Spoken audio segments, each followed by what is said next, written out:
They're not antisocial, depressed, or broken. Carl Jung discovered that spiritually awakened individuals deliberately choose solitude for reasons that have nothing to do with avoiding people and everything to do with protecting something sacred. This isn't isolation born from wound, but what Jung called conscious aloneness, a deliberate choice to preserve and nurture the extraordinary inner life that awakening creates.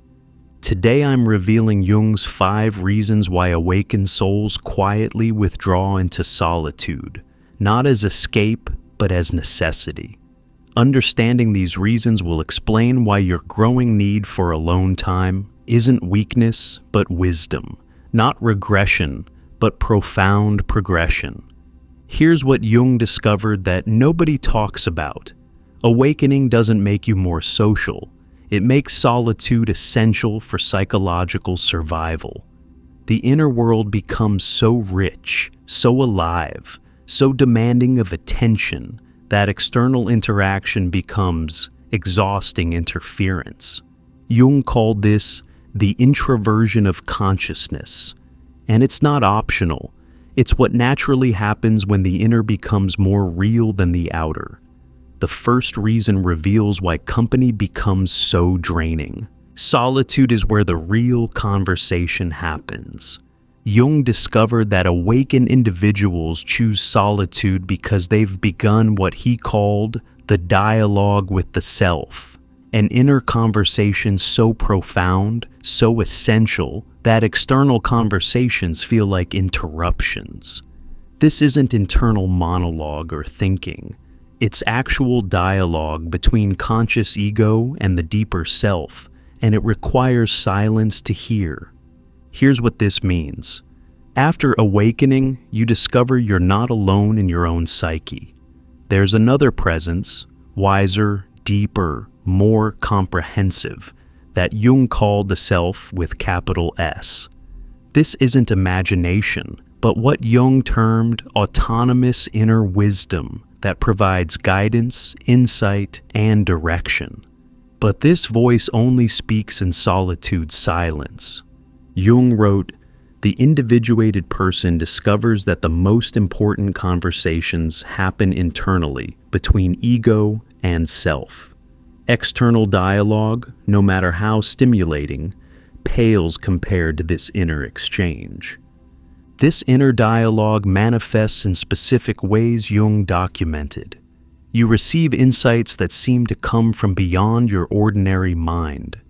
Questions you've carried for years suddenly answer themselves. Problems that seemed unsolvable reveal solutions. Creative inspirations emerge fully formed. But all of this requires solitude. The self doesn't compete with external voices.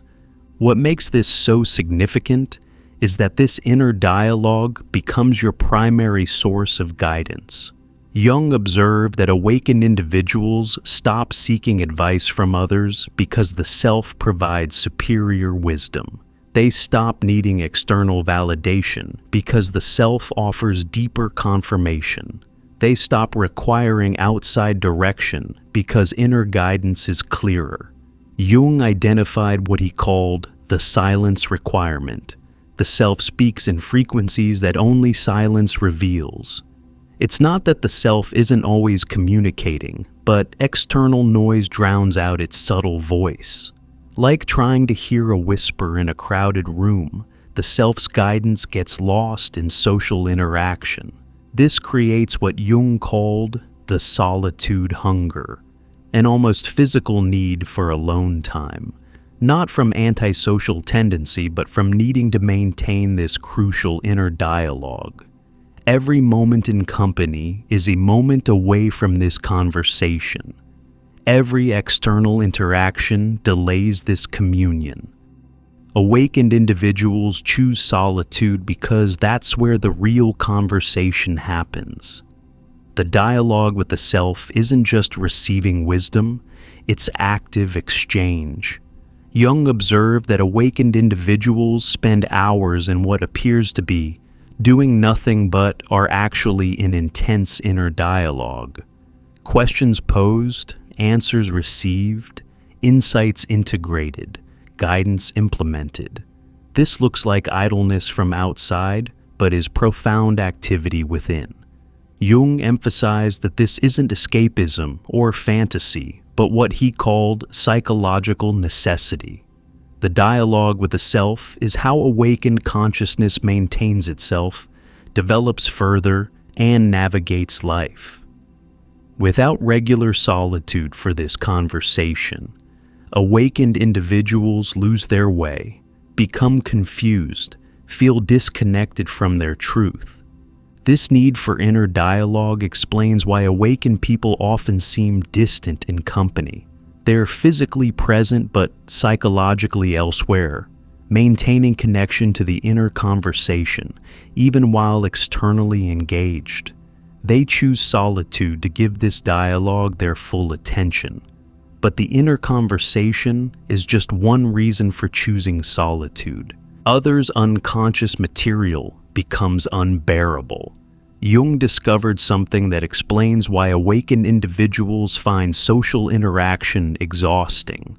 They've become involuntary receivers of what he called unconscious transmission. In company, they don't just interact with people's conscious presentation. They absorb their unconscious material. Shadows, projections, repressed emotions, unspoken thoughts. All of it floods into the awakened person's awareness. Solitude becomes the only escape from this overwhelming input. Here's what happens. Before awakening, you had what Jung called psychological boundaries, unconscious barriers that filtered out others' unconscious material. You could be around people without feeling their hidden anger, sensing their repressed sadness, or knowing their unspoken thoughts. But awakening dissolves these boundaries. Suddenly you're receiving everything, conscious and unconscious, from everyone around you. Jung wrote, "The awakened individual becomes a receiver for collective unconscious material. In groups, they experience not just present personalities, but the entire unconscious field. This creates unbearable psychological load." This unconscious reception manifests in overwhelming ways Jung documented. In conversations, you hear not just words, but the unconscious motivations behind them. In gatherings, you feel the emotional undercurrents everyone else ignores. In relationships, you experience others' projections as almost physical sensations. The unconscious material others carry unconsciously, you receive consciously. What makes this so exhausting is that you can't turn it off. Jung observed that awakened individuals often feel like psychic sponges, involuntarily absorbing everything in their environment. A trip to the grocery store becomes overwhelming from all the unconscious anxiety. A family gathering feels like drowning in decades of unprocessed emotion. Even being near one unconscious person can be depleting. Jung identified specific types of unconscious material that awakened people receive. Others' shadow projections hit you like energetic attacks. Their repressed emotions enter your body as physical sensations. Their unconscious fears trigger your nervous system. Their denied aspects seek expression through you. You become what Jung called a walking processing plant for others' unconscious material.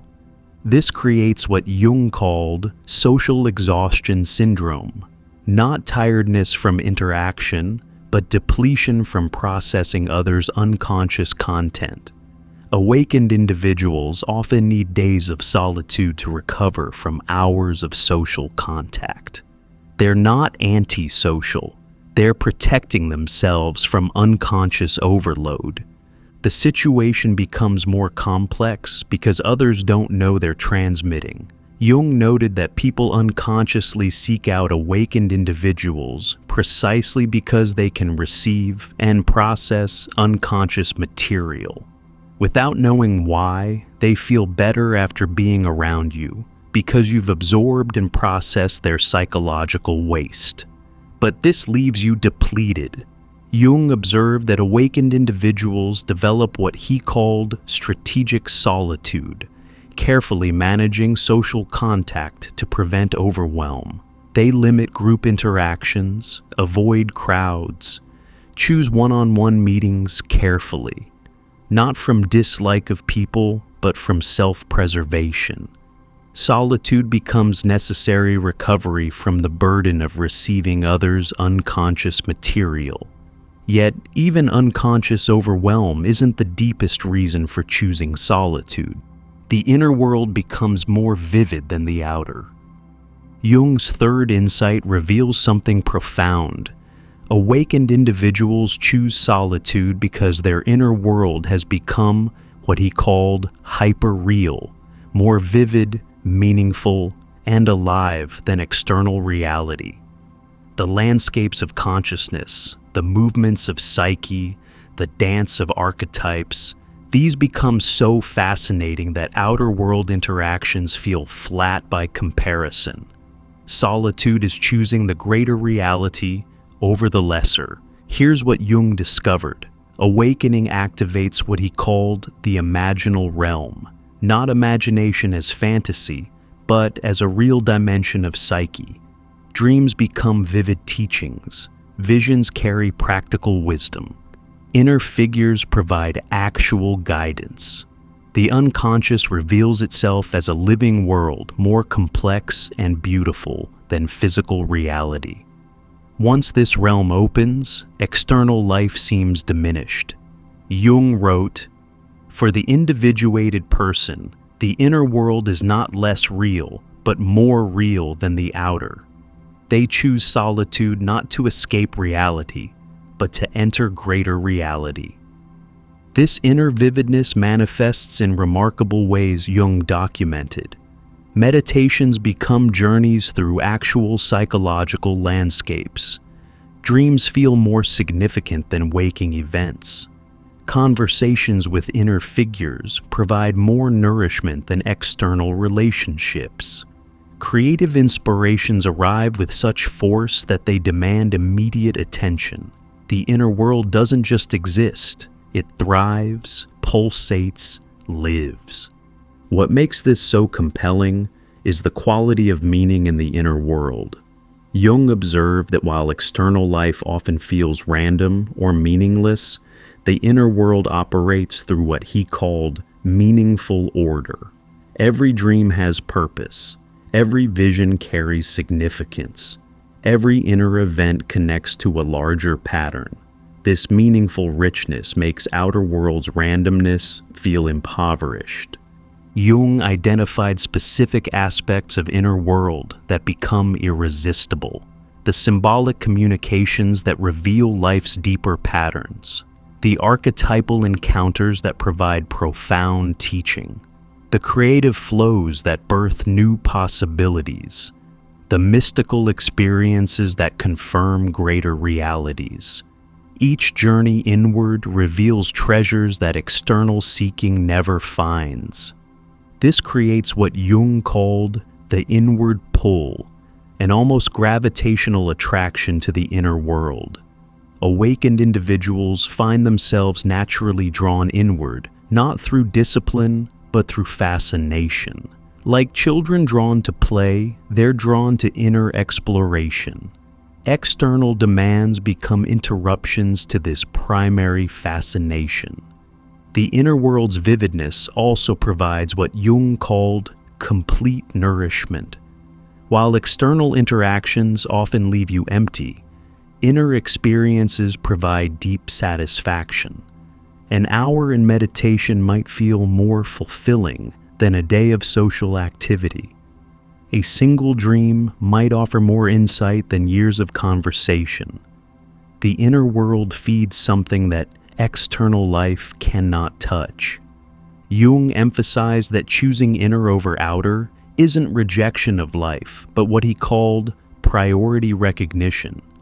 The awakened person still engages with external reality, but recognizes the inner as primary. They choose solitude to spend time in this greater reality, knowing that what happens there affects everything that happens outside. But there's an even deeper transformation that requires solitude. If you're recognizing these reasons, if you need solitude for inner dialogue, feel overwhelmed by others' unconscious material, find inner world more vivid than outer, you're experiencing what Jung called the natural introversion of awakened consciousness. Before we explore the final 2 reasons for choosing solitude, subscribe and hit the notification bell. Comment below how your relationship with solitude has changed since awakening began. Your experience validates others' need for conscious aloneness. Now, these last 2 reasons reveal why Jung believed solitude was essential for completing individuation. Integration only happens alone. Jung discovered that awakened individuals require solitude because what he called integration work can only happen alone. The processing of shadow material, the synthesis of opposites, the digestion of insights, these essential psychological processes require complete privacy. Not because they're shameful, but because they're so delicate that any external presence disrupts them. Here's what Jung observed. Awakening brings constant revelations that need integration. You see through an illusion. It needs processing. You recognize a projection. It needs withdrawing. You encounter a shadow aspect. It needs embracing. This integration work is continuous and can only happen in what Jung called psychological privacy, complete aloneness with your process. Jung wrote, "Integration requires the full attention of consciousness turned inward. Any external engagement, no matter how minimal, diverts energy needed for this delicate work." This integration process manifests in specific ways Jung documented. You need hours alone to process a single insight fully, days to integrate a shadow recognition, weeks to synthesize a major realization. This isn't overthinking, it's what Jung called psychological digestion. Just as food needs time to become body, insights need solitude to become consciousness. What makes solitude essential for integration is that the process is completely individual. Jung observed that no one can integrate for you, with you, or even near you. Your particular shadow configuration requires your unique processing. Your specific insights need your individual synthesis. The presence of others, even silent others, creates what Jung called integration interference. Jung identified stages of integration that require absolute solitude. First, the raw encounter with a new material, too vulnerable to share. Then, the emotional processing, too intense for witnesses. Next, the meaning-making, too personal for input. Finally, the embodiment, too subtle for observation. Each stage needs complete privacy to unfold naturally. This creates what Jung called integration rhythm, cycles of receiving and processing that determine social availability. After intense experiences, awakened individuals disappear into solitude to integrate. After social interactions, they withdraw to process. After creative downloads, they isolate to synthesize. This isn't antisocial behavior, but psychological necessity. The integration work extends beyond personal material to collective processing. Jung observed that awakened individuals often process not just their own unconscious material, but collective shadow, ancestral patterns, and universal themes. This requires even deeper solitude, longer isolation, more complete withdrawal from external influence. Jung emphasized that attempting integration in company creates what he called false integration, surface understanding without deep transformation. The presence of others keeps you in persona, preventing the vulnerability required for real integration. Only in solitude can you be naked enough psychologically for genuine transformation. Yet, even integration doesn't explain the deepest need for solitude. Solitude is where you remember who you are. Jung's final insight about why awakened individuals choose solitude is the most profound. It's only in complete aloneness that you can experience what he called the self without other. In relationship, you exist in relation.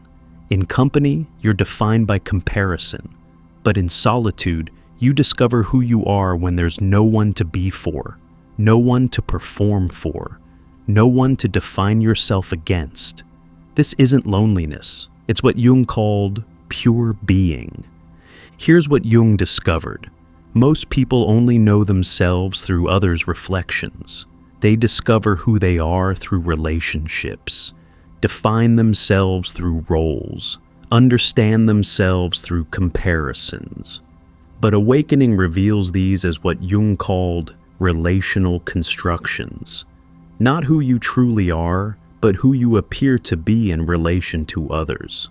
Jung wrote, "Only in absolute solitude does the individual encounter themselves without the mirror of other. This encounter with the self as it is, not as it appears to others, is essential for individuation." This self-remembering manifests in profound ways Jung documented. In solitude, without anyone to maintain image for, your true nature emerges. Without roles to play, your essence reveals itself. Without others to define against, your uniqueness becomes clear. You discover what Jung called irreducible self, who you are when all relational identity is stripped away. What makes this solitude essential is that social interaction constantly pulls you into what Jung called relational identity, the self that exists in relationship to others. Even alone time, while in relationship, isn't true solitude because you're still psychologically oriented toward others. Only in complete aloneness, with no one to return to, can you discover the self beyond all relation. Jung identified specific aspects of self that only emerge in deep solitude. Your authentic rhythm, how you move when no one's watching. Your true interests, what fascinates you without social influence. Your natural expression, how you are without performance. Your essential nature, who you are beneath all adaptation. This creates what Jung called the solitude revelation, the shocking discovery of who you are when truly alone. Many awakened individuals report not recognizing themselves in solitude, so different are they from their social self. The persona dissolves, the relational self disappears, and something eternal and essential remains. The self discovered in solitude isn't antisocial, but what Jung called pre-social, existing before and beneath all social construction. It's not against relationship, but prior to relationship. Not rejecting others, but knowing oneself, independent of others. This independent self becomes the foundation for conscious relationship, rather than unconscious merger. Jung observed that regular solitude becomes necessary to maintain contact with this essential self. Without it, awakened individuals lose themselves in relational identity again. They forget who they are beneath who they are for others. They lose what Jung called the thread of self, the continuous awareness of essential identity that solitude maintains. Here's Jung's complete picture of why awakened individuals choose solitude: for inner dialogue with the self, escape from others' unconscious material, immersion in vivid inner worlds, essential integration work, and remembering who they truly are. Jung wrote, "Solitude for the awakened is not withdrawal from life, but deeper entry into it. They go alone not to avoid, but to become who they truly are." These 5 reasons reveal solitude not as preference, but as requirement. Jung observed that awakened individuals who don't honor their need for solitude often experience what he called consciousness collapse, losing their awakening in the noise of constant company. The inner dialogue quiets, the sensitivity becomes overwhelming, the inner world fades, integration stops. The essential self is forgotten. Jung believed that the need for solitude increases with consciousness. The more awake you become, the more alone time you need, not from pathology, but from what he called the mathematics of consciousness. Expanded awareness requires expanded processing time. Greater sensitivity needs greater recovery. Deeper insight demands deeper integration. The practical implications Jung outlined are clear. Stop feeling guilty about needing solitude, its psychological necessity. Stop explaining your need for alone time. Others won't understand until they awaken. Stop forcing social interaction. Honor your natural rhythm. Stop seeing solitude as isolation. Recognize it as communion with your deepest self. Jung saw the awakened individual's choice of solitude as serving collective evolution. In solitude, they process not just personal, but collective material. They integrate not just individual, but universal patterns. They become not just themselves, but what Jung called organs of collective consciousness, processing for humanity what humanity can't yet process for itself. If you're quietly choosing solitude, if you're withdrawing not from wound but from wisdom, you're honoring what Jung called the sacred requirement of consciousness. Your solitude isn't selfish but necessary, not antisocial, but deeply social at the level of collective psyche. Subscribe and hit the notification bell to join others navigating the path of conscious aloneness. To dive even deeper into Jung's revolutionary psychology and what it means for your spiritual awakening, click the recommended video on your screen now.